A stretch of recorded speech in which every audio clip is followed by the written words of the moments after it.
Okay, so here we go with, and this is going to be a little bit of a longer video. I don't know if I want to call it drawn out, but just so you can kind of see every step of the way. We're going to work our nuc, those two nucs that we've been following now for the second year. The one on the far side's dead. We'll do an autopsy on it here in an upcoming video in the next little while, but the one in front of us definitely is still alive.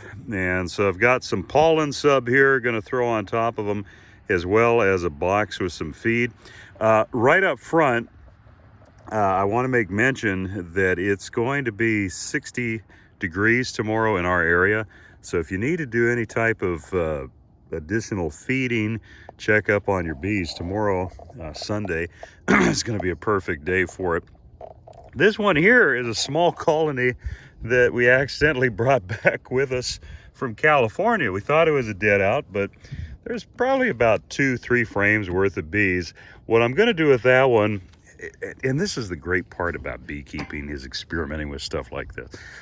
I am going to actually throw it on top, separated by one of these propolis traps, and just see if it comes back. If not, I'm not worried about it, but it's kind of a fun experiment. Anyway, also too, Dustin, who works with us, got me these gloves. They're like mechanics gloves. And I mean, obviously, if you're really upsetting your bees, they're going to be able to get to you. But if you're just looking for good work gloves, so you're not getting propolis all over your hands and everything, that's a really, really great thing to do. Okay, so let's go over here. God, it's a beautiful day. Lifty, lifty. Hey there, girls. Smoke them a little bit. And then let's see here. Let's set this camera right there. There we go. Oops. There we go. Okay.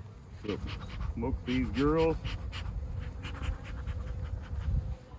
I might have to go get my veil on.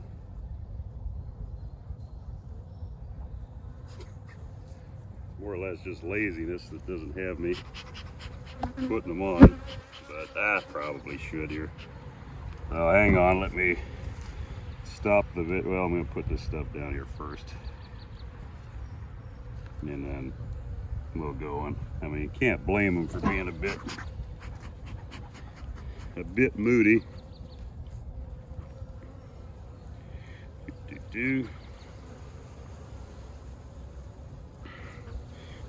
Biggest thing I'm trying to avoid too is just crushing bees unnecessarily here. But here's a perfect example of, I mean, it's, you know, February. I'm not wearing a veil. I mean, I'm pushing my luck, but if you work your bees properly, I'm waiting for one to sting me in the face. Well, if you're working your bees properly, just take your time. You don't have to be too worried about it. But I am going to throw a veil on just so I can go ahead and get this done, not be paranoid about getting stung in the face. Alrighty, throw my veil on. I'm curious to see if they're already definitely, they're on that sub. So I'll put this back here like so. And I'm just going to let the weight of the box I'm putting on top push that down. There's a box that still has a fair amount of feed in it and syrup. Let's get through them.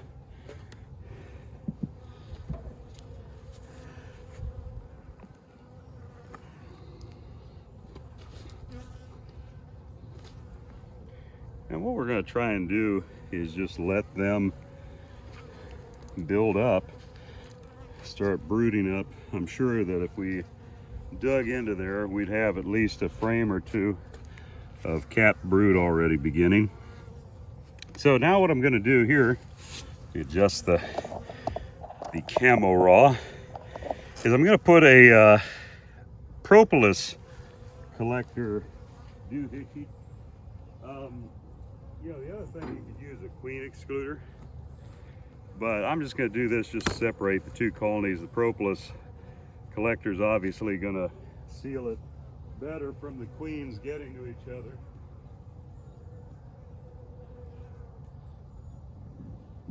You know, this one,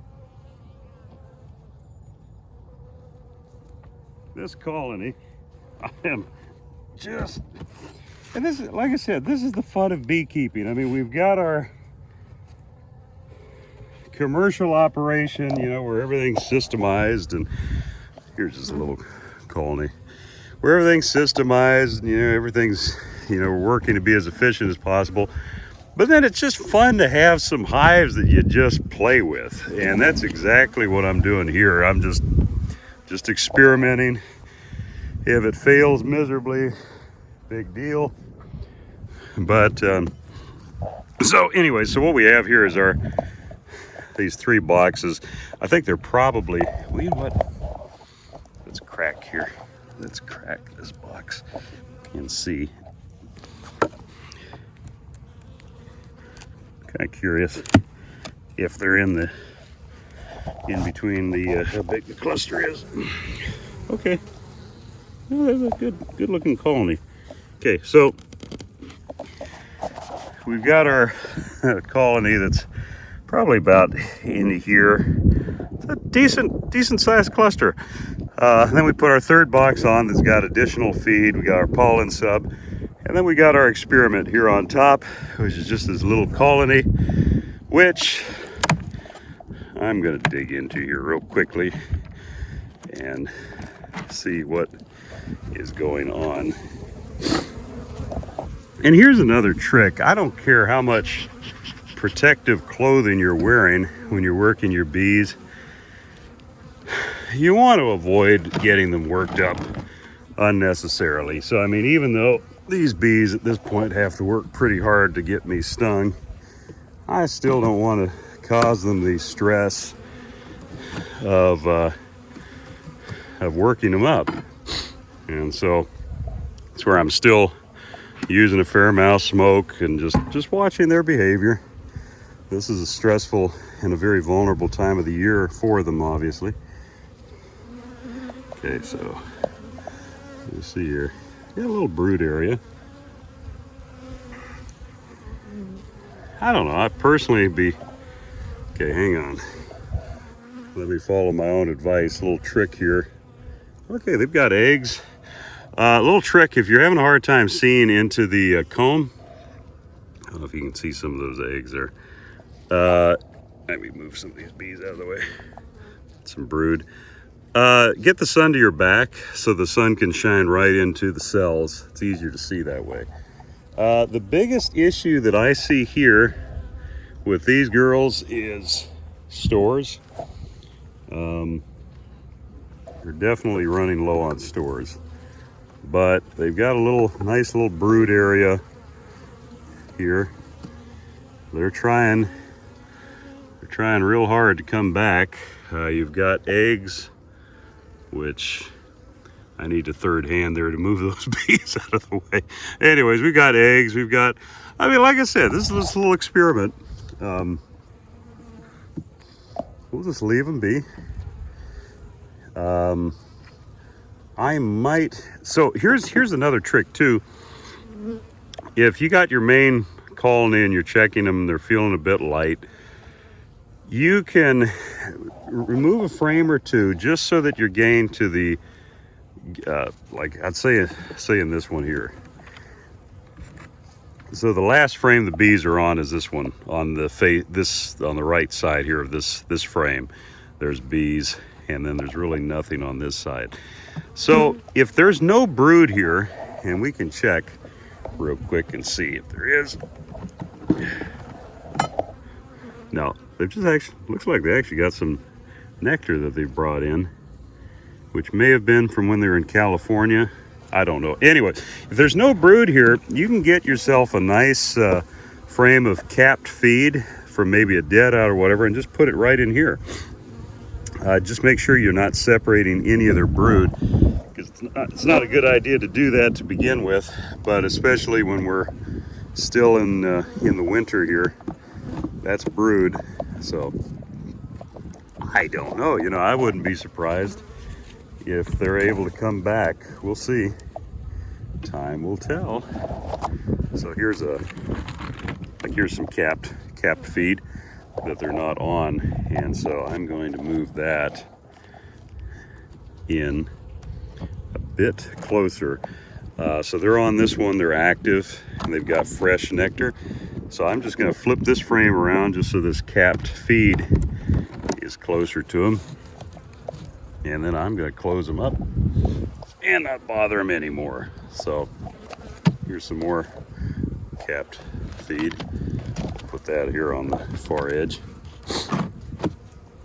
And yeah, and leave it at that.